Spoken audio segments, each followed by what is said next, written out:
আমি আজকে আপনাদের সম্মুখে ভারতের সংবিধান নিয়ে আলোচনা করব। সে 15টি কোশ্চেন। তো শুরু করা যাক।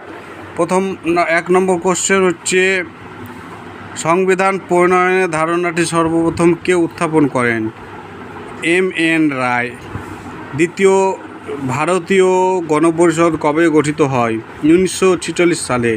3 নম্বর কোশ্চেন হচ্ছে, ভারতীয় জাতীয় কংগ্রেস কখন সরকারিভাবে জনগণের দ্বারা রচিত সংবিধানের দাবি করেন? 1935 সালে। 4 নম্বর, গণপরিষদের মোট আসন সংখ্যা কত ছিল? 389টি। 5 নম্বর, গণপরিষদের প্রথম নির্বাচনে কংগ্রেসের সদস্য সংখ্যা কত ছিল? 208 জন। গণপরিষদের প্রথম নির্বাচনে মুসলিম লীগের সদস্য সংখ্যা কত ছিল? 73 জন। গণপরিষদের প্রথম অধিবেশন কবে বসে? 1946 সালে 9 ডিসেম্বর।